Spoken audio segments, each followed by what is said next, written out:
Ini saya ingin menyampaikan sesuatu ya tentang hati saudara. Jadi saya itu tadinya sangat diberkati karena suami saya tadi pagi khotbah di tempat ini akhirnya ya. Tepuk tangan dong buat Tuhan Yesus. Untuk pertama kalinya ya. Saya bilang sama Pak Michael kalau mau minta jadwal lagi 2 tahun sebelumnya ya. Karena dia persiapannya 2 tahun satu khotbah. Dan ketika sudah oke dikasih jadwal di GSJS, dia latihan khotbah saudara. Waktu latihan khotbah siapa yang dikhotbahi? Saya. Saya lagi masak di dapur, dia datang. Saya nanti mau khotbah tentang hati. Saya lagi ngiris bawang, jadi begini loh saya. Firman Tuhan itu berkata bahwa hati manusia. Iya, saya bilang amin, bagus itu bagus.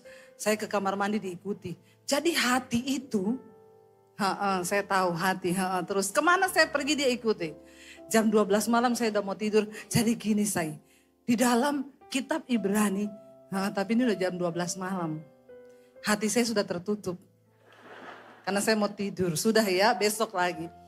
Tapi saya dapat banyak hal ternyata dari semua yang dia pelajari sebelum dia khotbah dan itu dikhotbahin kepada saya.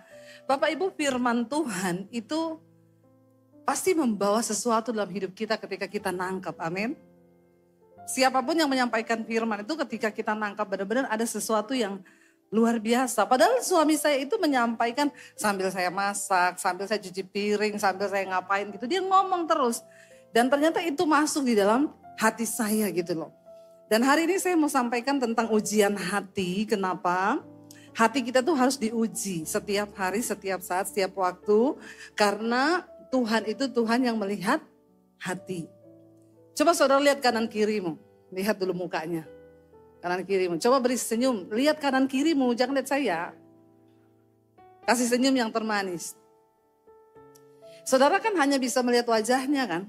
Tapi saudara kan gak bisa melihat hatinya toh. Hari ini kan banyak orang tersenyum di mulut, tapi pahit di hati kan. Coba tanya kananmu kirimu bilang, kau lagi pahit hati apa manis? Ya, hati itu tidak ada orang yang bisa lihat. Makanya firman Tuhan bilang, jagalah hati dengan segala kewaspadaan. Karena dari sana terpancar aliran kehidupan. Kalau orang lihat kita pakai baju terbalik, orang bisa ngomong, bajumu kebalik loh. Tapi kalau hati yang kebalik, tidak ada yang bisa tahu. Cuma kita dan Tuhan yang tahu. Kenapa Alkitab menyuruh kita untuk menjaga hati? Bapak Ibu, kita kalau beli handphone mahal, setelah beli handphone pasti yang langsung kita cari itu apa? Anti gores. Benar nggak? Kita beli casing kalau bisa yang mahal, karet supaya kalau jatuh HP itu nggak tergores, tidak pecah, tidak retak. Bapak Ibu yang punya berlian, menjaga berlian itu sedemikian hebat supaya berliannya itu enggak rusak, enggak retak. Yang punya mobil mahal, ya, coba kalau beli mobil mahal. Orang tuh kalau pakai mobil mahal tuh sebenarnya kasihan juga kadang-kadang. Kalau ke restoran, dia parkir di tempat yang dia bisa lihat mobilnya. Ya enggak? Belum punya mobil mahal. Ketahuan ya. Dia pasti parkir supaya aku bisa lihat mobilku nanti keserempet atau apa tuh tak liatin. Kita beli mobil mahal langsung kita asuransikan. Supaya apa? Kalau rusak, lecet. Tapi berapa banyak orang yang sadar dia nggak pernah pakai anti gores di hati. Amin. Padahal hati ini itu penting sekali. Sebab Alkitab berkata Tuhan itu Tuhan yang melihat hati. Bapak Ibu, ketika Daud dipilih oleh Tuhan menjadi raja atas Israel. Ketika Samuel berkata kepada Isai, Tuhan bilang katakan kepada Isai bahwa ada satu anaknya yang akan menjadi raja. Kamu pergi ke Bethlehem, ketemu Isai, urapi anaknya yang akan menjadi raja. Lalu Samuel menyampaikan itu kepada Isai. Dan Isai berkata kepada anak-anaknya, besok kita akan ada di satu upacara. Kalian semua pakai baju yang bagus. Dan nanti ada salah satu orang di antara kalian yang akan diurapi menjadi raja. Kira-kira Bapak Ibu ini berita penting atau tidak buat Isai? Sangat penting karena ada anaknya yang mau dilantik menjadi raja, diurapi Tuhan. Lalu malam itu Isai bilang sama anak-anaknya, besok kita akan pergi, mungkin dia sudah atur, Eliab kamu pakai baju ini, kamu pakai baju itu, baju yang bagus. Tapi mungkin ketika Daud bertanya, Pak besok aku pakai baju apa? Kamu ndak usah ikut-ikut. Karena kamu nggak masuk hitungan. Kamu bukan prajurit, kamu nggak ada tampang raja. Besok kakak kamu akan berangkat dan kamu pergi menggembalakan kambing domba. Menurut Bapak Ibu itu menyakitkan dah. Sangat menyakitkan. Kalau hari ini itu terjadi pada Gen Z, ya mungkin udah naik ke apartemen, udah lompat kali. Karena Gen Z zaman now itu alay lebay. Banyak yang sudah sakit jiwa, pergi ke psikiater, dimarahin bapaknya dikit, udah lapor, ya aniaya secara batin, pret. Nggak punya nilai juang, nggak punya mentalitas. Apa ya? Daud tidak memberikan satu alasan pun untuk masuk ke dalam hatinya. Untuk menjadikan dia terpuruk atau kepahitan. Ya. Zaman sekarang ini anak-anak muda saudara. Anak saya tuh temannya masih remaja, udah jadi langganannya psikolog. Nanti kalau ketemu, gua mau cerita dong, lu mau denger nggak gua curhat. Wah ini katanya sudah stadium 4 loh kata psikolog gua. Mendekati gila tahu. Dibalas temennya, gua apalagi 4,5. Please deh, Bapak Ibu ya, ini generasi muda sekarang tuh begini. Ya saya berdoa di Surabaya ini anak-anak mudanya tidak ada yang seperti itu, amin. Engkau harus menyimpan firman dalam dirimu. Supaya nggak mudah tergores hatimu itu. Karena kalau hatimu gampang luka, gampang tergores, gampang hancur masa depanmu. Ya, sehingga orang tuh nggak pernah selesai dengan dirinya karena dia biarkan hatinya tuh luka terus. Daud tidak mengizinkan apapun yang masuk ke dalam hatinya. Jadi saudara saya itu luar biasa diberkati. Suami saya tuh bilang sama saya, waktu dia khotbahin saya. Jadi dia minta saya menganalisa khotbahnya. Dia bilang, kamu tahu nggak ayat ini? Yang Tuhan bilang, waspada, jagalah hatimu dengan segala kewaspadaan. Kamu tahu nggak kata-kata itu bahasa aslinya itu dari bahasa Ibrani. Yang artinya dalam hati saya ini baru pertama khotbah. Sudah keluar bahasa Ibrani. Ini terlalu berani. Karena saya aja khotbah gak pakai bahasa Ibrani saudara. Dia pakai bahasa Ibrani. Dia bilang terjemahan aslinya itu ternyata disuruh jaga hati itu seperti security satpam. Satpam yang sedang menjaga keamanan. Bapak Ibu, ya kalau kita itu punya rumah yang dijaga satpam, ada komplek-komplek tertentu ya. Ditanya mau ke rumah siapa? Misalnya Bu Debi, sudah tahu tempatnya, alamatnya mana? Kalau dia bilang, saya nggak tahu alamatnya, coba telepon Bu Debinya dulu. Supaya saya yakin bahwa memang kamu tuh diundang.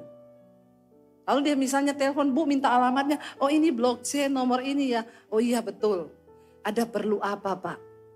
Kalau ditanyain security begitu, saudara jangan marah, kepo banget sih. Itu tugasnya. Karena dia berkepentingan menjaga. Dia harus tahu orang ini masuk keluar di situ tuh untuk apa, kepentingannya itu apa. Nanti kalau dia bilang sudah ini alamatnya ini nih. Maaf Pak, minta tinggal KTP.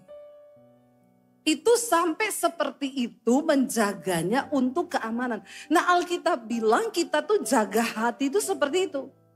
Saudara harus tahu apa yang masuk di hatimu dan apa yang keluar dari hatimu yang mengalir itu, saudara harus tahu. Kalau ada orang yang menghina saudara, saudara harus waspada menjaganya. Ini perkataan dia penting gak ya gua masukin hati?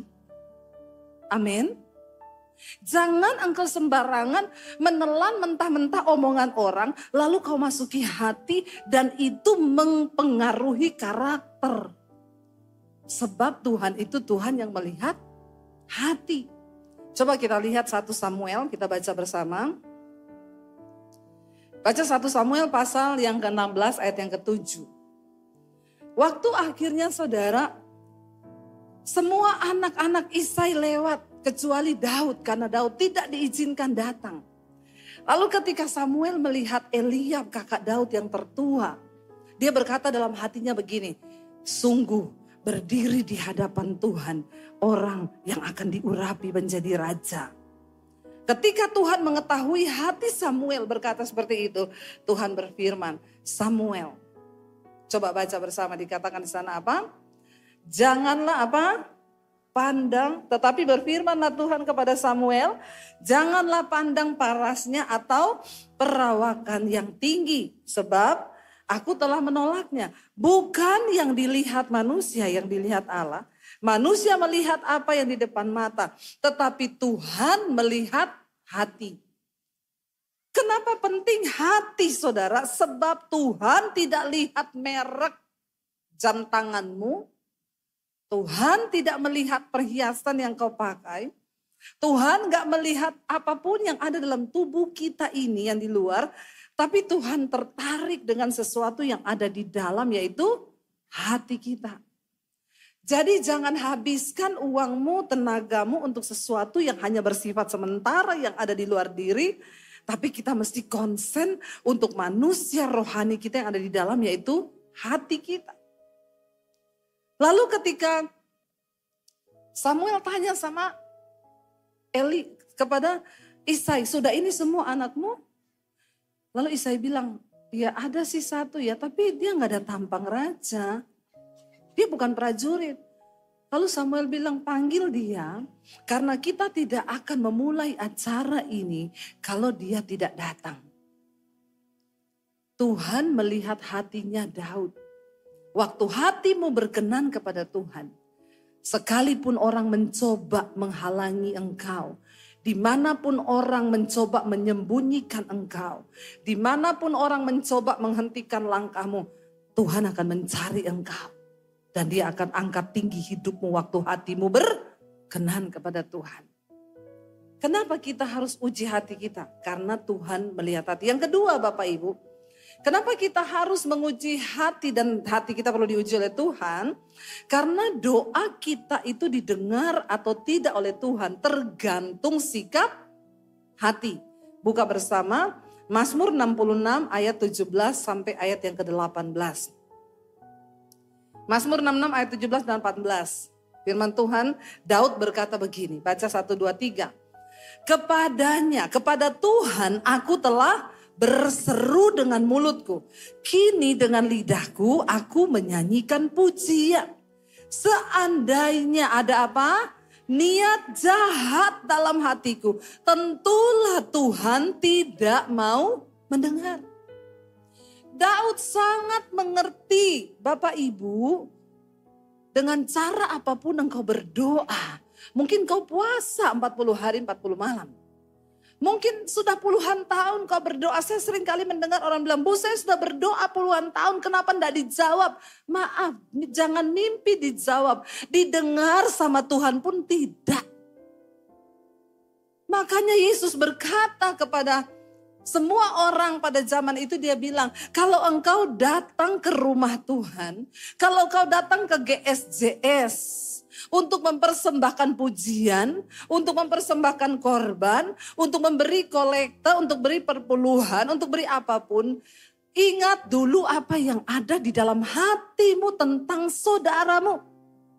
Kalau kau punya kebencian, kepahitan, kekecewaan, Tuhan bilang apa? Tinggalkan persembahanmu, kau pulang dulu berdamai dengan orang itu, baru engkau layak membawa persembahan dan itu diterima dan berkenan kepada Tuhan. Katakan, jadi semua rutinitas ibadah kita yang kelihatannya rohani tidak akan pernah bisa menggantikan kemurnian hati kita tuh di hadapan Tuhan. Kita ini sering membiarkan hati kita terluka. Kita sering punya niat jahat di hati. Bahkan sering kali niat jahat kita pikir niat baik. Saya tadi cerita Bapak Ibu. Saya tuh sering bantu, ada seseorang yang saya sering bantu. Dia gak bisa bayar utang, dia WA saya minta tolong, saya bantu. Anaknya masuk sekolah, dia nggak punya uang, dia minta tolong, saya bantu. Dan saya tahu tuh pasti nggak dikembalikan. Setiap bulan saya juga memberkati dia untuk uang sembako. Namun saya ketemu beberapa orang yang kenal dia dan juga kenal saya. Bukan 1-2 orang loh, banyak. Selalu cerita, dia tuh kenapa ya Deb? Selalu kalau ketemu tuh jelekin kamu. Saudara, kalau kamu dijelekin sama temenmu, itu biasa. Kalau kau dijelekin sama musuhmu, itu juga biasa. Tapi kalau kita dijelekin sama orang yang makan uang kita, yang kita tolong selalu, itu baru kau bisa bilang dunia ini kejam bro. Kalau cuma kau dijelekin teman kerja, teman bisnis, dijelekin sama musuh, jangan alay lebay, itu biasa, itu nggak ada apa, itu level terendah. Tapi kalau orang yang sering kau tolong, terus jelekin kamu, itu baru bilang, ya aduh itu sih, ya parah sih ya. Nah saya tuh ketemu beberapa orang yang tahu tuh saya sering tolong dia, mereka tuh ngomong, gak usah lagi ditolong, ngapain sih ditolong? Bener gak? Kalau Bapak Ibu jadi saya, kira-kira Bapak Ibu akan bersikap seperti apa? Hentikan tolong-tolong dia atau terus tolong? Jujur, Bapak Ibu hentikan apa terus? Manusiawi banget ya. Dan memang itu juga respon saya. Dengar orang-orang ngomong, udah stop aja lah, ngapain? Orang kayak begitu gak tahu terima kasih. Orang kayak begitu ngapain ditolong, percuma juga, ngapain? Kita susah jaga hati tapi tetap dia bikin hati kita kotor. Dan saya pun mengambil tindakan yang sama. Mulai sekarang, lihat kamu ya, kalau kamu WA minta tolong ke saya, gak bakal. Dan aku tunggu sampai hidupmu susah. Dan kau lihat, kita tanpa sadar, kita pikir itu benar. Kita pikir itu benar. Padahal di hati ini berarti sudah ada niat jahat, itu jahat. Saya hampir sebulan benar saya nggak transfer dia. Padahal setiap bulan saya kasih uang sembako. Saya nggak transfer. Tapi di hati ini tiap hari saya nggak damai saudara. Alarmnya itu bunyi. Alarmnya itu bunyi, ada yang nggak beres dengan hati saya. Lalu tiap kali mau tidur malam, saya itu biasakan setiap kali mau tidur malam, kalau udah naik tempat tidur, sudah habis cuci muka, habis sikat gigi semua, saya tuh merenung di tempat tidur. Hari ini aku tuh sudah buat apa? Bersyukur Tuhan, terima kasih Tuhan sudah pimpin semua hari ini. Aku ada salah apa yang perlu aku beresin di hadapan Tuhan. Saudara kalau mau tidur malam di atas tempat tidur ngapain? Tidurlah Bu, langsung ngorok. Bertobat. Beri waktu, ambil time sejenak saja untuk engkau merenung dan beri sedikit hatimu itu waktu untuk bicara kepada dirimu. Karena sering kali di waktu itulah Tuhan bicara. Kenapa di waktu malam? Karena kita sudah gak ada pikiran lain-lain. Kalau siang itu kita sambil kerja, sambil apa, kita kadang mendengar suara Tuhan tuh kurang. Tapi ketika waktu malam, di waktu kita sudah mau tidur, disitulah harusnya perenungan itu terjadi. Daud bilang begini Bapak Ibu, coba kita baca. Ya, dia bilang sama Tuhan gini, Mazmur, ya sebentar ya, Mazmur, Daud bilang begini saudara. 16 ayat 7 dan 8. Kita lihat bersama, Mazmur 16 ayat 7 dan 8. Baca 1, 2, 3. Aku memuji Tuhan yang telah memberi nasihat kepadaku. Ya, pada waktu malam hati nuraniku mengajari aku. Aku senantiasa memandang kepada Tuhan karena Ia berdiri di sebelah kananku. Aku tidak goyah. Orang yang hatinya itu selalu mau dikoreksi, hatinya itu diisi oleh firman Tuhan. Itu saudara tahu Tuhan itu mau menasehati kita loh. Karena sering kali kita ini melakukan kesalahan yang tidak kita sadari dalam hati kita. Dan itu perlu dibenerin. Apa yang menurut kita benar, sering kali di mata Tuhan tuh enggak benar. Kalau orang mau hidupnya berkenan, maka engkau harus punya banyak waktu untuk biarkan Tuhan bicara lewat hati nuranimu. Untuk menasehati engkau. Sebab tidak selamanya yang kita pikirkan, apalagi dengar dari manusia yang lain, kayak gitu stop aja lah, gak berdosa juga. Itu kan orang bebal. Saya tuh mendengar itu sepertinya itu benar. Saya bilang iya ya, tak stop lagi kamu. Tapi ketika saya itu mencoba Tuhan, apa yang salah ya? Kayaknya Tuhan ini mau bicara. Waktu saya merenung, Tuhan tuh ngomong di hati saya begini. Kamu kan berbuat baik sama dia. Kamu tolong dia. Itu bukan karena dia baik loh sama kamu. Kamu berbuat baik sama dia. Itu karena kamunya yang mau hidup benar dan melakukan kebaikan. Itu karena Tuhan. Kalau kamu melakukan kebaikan sama orang yang baik sama kamu. Orang dunia pun akan melakukan hal yang sama. Tapi dia sudah dapat upah. Karena dia melakukan kebaikan kepada orang yang baik sama dia. Tapi kalau kamu melakukan kebaikan sama orang yang jahat sama kamu, itu upahmu di surga. Dan kamu beda dengan dunia ini. Lalu saya menangis, saudara, saya minta ampun, Tuhan ampuni aku. Sebenarnya hatiku sakit loh digituin Tuhan. Tapi kalau Tuhan mau dari hatiku ini mau dimurnikan, aku mau bertobat. Saya nggak mau doa saya tidak didengar Tuhan karena ada niat jahat di hatiku. Saya nggak mau Tuhan. Akhirnya saya ambil handphone saudara. Saya transfer lagi. Nggak sampai 1 bulan hati saya ini panas. Biarkan Roh Kudus cek hari ini hati kita. Jangan kau biarkan engkau hidup dengan hati yang kau pikir itu benar. Semua orang juga akan membalas hal yang sama ketika kita diperlakukan tidak adil. Tapi apakah itu tolak ukurnya firman Tuhan? Atau tolak ukur kebenaran kita sendiri? Waktu engkau menjadikan hatimu ini penuh diisi oleh firman. Makanya Bapak Ibu tolong baca Alkitab, katakan.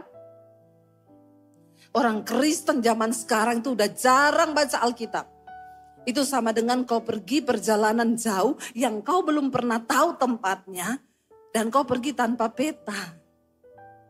Itu kau pasti akan tersesat di hutan atau masuk di sungai. Alkitab ini buku petunjuk kehidupan. Bagaimana mungkin kau gak pernah baca buku petunjuk kehidupan? Suami saya waktu persiapkan khotbah dia bilang gini, saya ternyata semua ada ya di Alkitab. Ternyata ayat gini ada loh. Ternyata firman ini bilang begini loh. Saya bilang, hello, mana aja selama ini. Jangan kau jadi orang Kristen yang gak ngerti kebenaran. Kenapa? Karena Tuhan itu mau menasehati kita lewat hati nurani kita dari firman yang kita baca dan kita taruh di hati. Makanya saya itu tahu orang Kristen yang suka konseling, cari pendeta konseling itu pasti orang Kristen yang gak pernah baca Alkitab. Saya selalu bilang kalau orang mau konseling, kau sudah baca Alkitab belum? Belum Bu, baca aja dulu, gak usah konseling sama saya. Karena kalau kau tidak niat baca Alkitab, saya kasih tahu juga cuma masuk telinga kiri, keluar telinga kanan. Ini waktunya kau cari Tuhan. Karena semua persoalan di hidup manusia itu jawabannya ada di firman Tuhan. Katakan, amin. Firman Tuhan itu berkuasa. Gak usah kebanyakan konseling ya. Tiap kali ada pendeta konseling. Tiap kali pendeta datang konseling. Lama-lama juga bosan. Saya ini bukan cuma urus kau. Ya, ada orang, Bu saya mau konseling Bu. Sebentar saya lagi seminar. Besok lagi, Bu saya mau konseling. Saya lagi KKR. Bu saya mau konseling. Besok saya lagi syuting. Terakhir saya bilang, oke Bu nanti ya jam segini telepon. Ibu mau konseling apa? Bu saya ini kena pinjol. Langsung saya matiin, nit. Kalau kena pinjol jangan hubungi saya lah please. Emang saya bisa tolong apa kalau kau kena pinjol? Bapak Ibu, baca Alkitab supaya kita ini tahu. Kita ini mengerti kehidupan. Karena Daud bilang begini, aku itu bersyukur kepada Tuhan, aku memuji Tuhan yang memberi nasihat kepadaku pada waktu malam. Hati nuraniku mengajari aku. Tapi kalau orang hati nuraninya kotor saudara, maka dia tidak akan mendengar suara apapun. Kenapa? Karena hati ini itu tempat penyimpanan. Coba kita lihat apa yang Yesus katakan. Ya, tentang hati kita itu tempat perbendaharaan saudara. Lukas 6 ayat 45.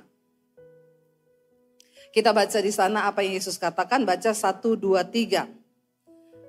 Orang yang baik mengeluarkan barang yang baik dari perbendaharaan hatinya yang baik. Orang yang jahat mengeluarkan barang yang jahat dari perbendaharaannya yang jahat, sampai di situ. Orang itu kalau yang kau simpan di hatimu itu semua jahat. Maka yang keluar dari hidupmu, perkataanmu, semua itu jahat. Makanya gak jarang kita lihat orang nyetir mobil nih. Lalu ada yang ngebut dari belakang, disalip. Ya. Oh ini maunya apa ya? Belum tahu ya. Terus dia injak gas. Hatimu jahat. Coba kalau kau lihat ada orang yang nyalip. Mungkin dia lagi buru-buru istrinya mau melahirkan. Iya kan? Kalau hati kita baik, maka semua yang keluar dari hidup kita ini baik. Saya tadi cerita Bapak Ibu, saya berapa hari lalu itu, ya, saya tuh ketemu dengan orang di satu restoran. Saya termasuk juga undangan dari yang punya resto. Waktu pesan makan, saya sama suami pesan jus, kita minum jus aja. Jus merah itu, buah naga campur-campur lah. Waktu mbaknya itu bawa jus, saya ini duduk, tas saya taruh di belakang, terbuka posisinya. Mbak itu bawa baki isinya 2 gelas. Dia berdiri di belakang saya. Dia ngambil satu tangan ini kasih ke suami saya di meja. Yang satu ini oleng saudara. Dan tumpahlah ke badan saya semua di belakang. Baju saya basah semua masuk sampai ke dalam-dalam. Dan separuhnya jus itu masuk ke dalam tas saya yang posisinya terbuka. Saya lihat ke dalam tas saya terendam dengan jus merah separuh. Kalau saudara jadi saya, apa yang saudara lakukan? Ini baju di belakang basah. Kalau saya belum bertobat, hati saya tidak penuh firman, saya berdiri, saya jambak rambutnya mbak itu. Dan saya bilang, pakai otak gak kamu kalau kerja? Itu dulu kalau saya belum bertobat. Tapi kan sekarang saya itu sudah ada firman mengenal Tuhan Yesus. Kalau juga yang masih agak lama lah ya, yang sudah bertobat, pasti saya akan beri gini, Mbak itu kerja pakai mata ndak? Matamu tuh di mana Mbak? Saya sih enggak marah, tapi kata-kata saya akan begitu. Matamu itu dipakai dong. Tapi saudara, waktu kita membiarkan firman itu lebih dalam lagi, masuk dan bekerja di hati, waktu itu terjadi beberapa teman saya sempat emosi. Mereka spontan berdiri, aduh Mbak kenapa bisa begitu loh. Mereka sigap ngambil tas saya bersihin, sampai satu teman saya ngomong, Mbaknya tahu ini harganya berapa? Saya itu saudara, saya itu mau berdiri, mau ngomong sesuatu ke mbaknya ini. Tiba-tiba di hati saya itu ada suara yang ngomong begini, coba kalau kamu yang jadi mbaknya, bagaimana perasaanmu? Apa yang akan kamu lakukan? Tiba-tiba firman itu muncul di hati saya. Apapun yang engkau ingin orang perbuat kepadamu, perbuatlah itu kepada mereka. Supaya Bapamu itu yang di sorga dipermuliakan. Saya itu saudara, suami saya sampai bingung lihat saya. Mbaknya itu bilang, Bu saya minta maaf ya Bu, teman saya nakuti lagi. Ini yang punya resto sudah deket loh. Udah mau datang. Ya mbaknya kan tambah ketakutan toh. Saya berdiri, gak apa-apa mbak, gak apa-apa. Semua manusia bisa berbuat salah. Cuma lain kali hati-hati. Sempat terpikir, aduh sayang tasnya ya. Harganya lumayan. Tapi ada penghiburan di hati gini, kalau rusak nanti ada gantinya. Saudara, ya saya bersyukur, saya terbukti bahwa saya ini orang kaya. Kaya hati. Amin. Karena tidak semua orang kaya itu kaya hati. Anak saya pernah cerita, temannya dia kerja di salah satu coffee dan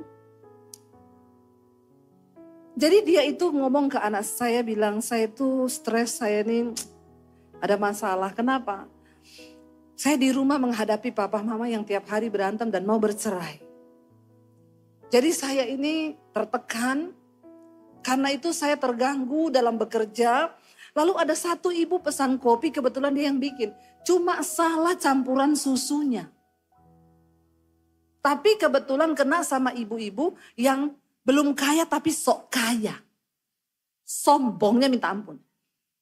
Dia marah, saudara, ibu ini. Saya viralkan kamu ya. Lalu dia bikin tulisan, di-upload di sosial media, ditandai kopinya itu dan ditaruh inisial nama orangnya. Hari itu juga orang itu dipanggil sama atasannya dan semua heboh ribut. Saya mendengarkan cerita itu, saya meneteskan air mata Bapak Ibu. Seringkali kita tidak tahu kenapa orang melakukan kesalahan karena ternyata dia punya pergumulan yang begitu berat. Di satu sisi dia bergumul untuk orang tuanya yang mau bercerai. Di satu sisi dia harus memikirkan kehidupannya yang serba sulit. Saya mendengar kisah-kisah dari teman anak saya. Karena dulu juga anak saya pernah bekerja sebagai barista di salah satu kopi. Dia bilang, Mam, aku dengar ceritanya teman-temanku. Mereka benar-benar bekerja untuk cari uang, untuk makan. Karena yang satu ditinggal bapaknya selingkuh, sekarang mamanya sakit-sakitan. Dia yang menjadi tulang punggung keluarga. Seringkali kita tidak pernah mencoba memahami kenapa orang itu berbuat seperti itu. Saya waktu itu juga berpikir mungkin mbak itu dalam keadaan yang kita nggak tahu pergumulannya apa. Mungkin dia bekerja dengan pikiran yang kacau. Mungkin dia terlilit utang atau kesulitan hidup yang lain. Kita nggak pernah tahu. Tapi seringkali kita, karena hati kita jahat, perbendaharaan itu jahat. Kita nggak mau beresin ketika ada luka. Saya selalu berkata, suami-suami cobalah kau memahami istrimu. Yang seringkali tanpa kau sadari kenapa istrimu seperti itu. Karena mungkin dalam hatinya pun itu dia dari masa kecil dia punya banyak luka. Dia punya banyak yang menggores di hatinya. Dan dia gak ketemu Tuhan dan firman yang bisa menyembuhkan hatinya. Ibu-ibu coba tolong kita memahami suami.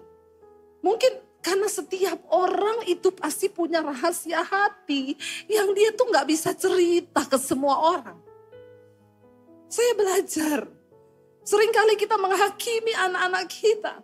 Tanpa kita tahu seringkali anak-anak itu pun dia punya pergumulan dalam hati yang kita tuh gak ngerti. Mungkin di sekolah dia tertekan dengan temennya atau apa. Tapi kita cuma bisa menghakimi, kita marah dan kita tuh gak pernah ngecek saudara. Saya tuh belajar, kemarin saya minta anak saya antar anak saya nyetir. Di depan tuh ada bapak-bapak dorong gerobak. Anak saya gak sabaran, dia bilang, ih bapak ini juga ngapain sih? Harusnya dia dorong gerobaknya, jangan di situ dong, ini kan dia nutupi jalan. Saya bilang sama anak saya, Dek, coba kamu bayangkan kalau kamu yang jadi bapaknya. Sekarang ini mari kita mulai mencoba mengambil tempat orang lain sebelum kita buru-buru untuk menyalahkan keadaan, menyalahkan situasi.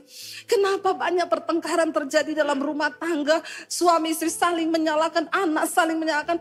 Karena kita gak pernah mencoba untuk bicara dari hati ke hati. Hati kita semuanya udah rusak. Perbendaharaannya jahat.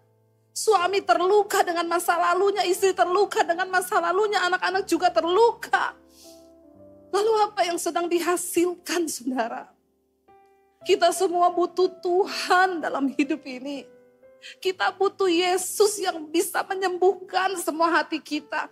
Dan ini adalah salah satu kunci terpenting bagaimana hidup kita ini bisa diberkati Tuhan. Jaga hatimu. Kita lihat Yeremia 17. Kita buka bersama Yeremia 17 ayat 9 dan ayat yang ke-10 Bapak Ibu. Kalau orang itu gak mau benahi hatinya, Tuhan tuh bicara loh di hati kita. Saya selalu bilang gini, sejahat apapun orang, hati nuraninya itu bisa bicara. Karena hati nurani itu tempat Tuhan berbicara. Sejahat apapun seorang pembunuh, dia tahu yang dia lakukan itu dosa. Dan kita harus belajar mendengarkan suara hati nurani kita yang berbicara, karena itu tuntunan Tuhan. Tapi kalau orang gak mau mendengar, gak mau beresin hatinya, ini akan terjadi. Yeremia 17 ayat yang ke-9 baca di sana apa? Betapa liciknya hati. Lebih licik dari segala sesuatu. Hatinya itu sudah membatu. Siapa? Baca ayat yang ke-10 bilang berkata, Aku Tuhan yang menyelidiki hati, yang menguji batin untuk memberi balasan kepada setiap orang setimpal dengan tingkah langkahnya, setimpal dengan hasil perbuatan. Jangan kita pikir Tuhan tidak tahu. Siapa yang tahu waktu hati kita ini sudah membatu? Ini bukan perkara sepele saudara. Seringkali hidup kita tidak diberkati. Seringkali doa kita tidak didengar. Kenapa? Kau biarkan hatimu membatu. Sedikit celah di dalam Tuhan tegur, kau tidak mau bertobat. Tuhan bilang ampuni, berbuat baik. Dia jahat Tuhan, gak peduli, kau tetap harus baik. Kita tidak melakukan itu. Perlahan hatimu mulai mengeras. Mengeras, membatu sampai akhirnya kau tidak lagi bisa mendengar suara Tuhan.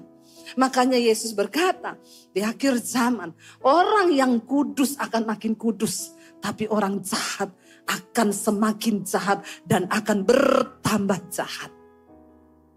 Mari Bapak Ibu, Tuhan menyelidiki hati. Beri tempat kalau malam sebelum tidur, Tuhan selidiki hatiku Tuhan. Bicara padaku Tuhan. Saya undang imam musik maju ke depan. Bapak Ibu, kita ada di penghujung tahun. Saya percaya bukan kebetulan Tuhan taruh tema ini buat jemaat ini. Mari kita siapkan hidup kita untuk masuki tahun yang baru dengan hati yang baru. Supaya kita lebih memahami orang lain. Jangan cepat untuk marah, untuk berbuat jahat, untuk menghakimi. Tapi kita belajar menempatkan diri kita ada di posisinya. Karena semua orang punya rahasia hati. Anakmu hari ini punya rahasia hati yang dia gak bisa cerita. Orang tuamu, suamimu, istrimu punya rahasia hati yang dia gak bisa cerita sama kamu. Tapi hari ini biar Tuhan yang mengetahui hati kita. Bangkit berdiri bersama.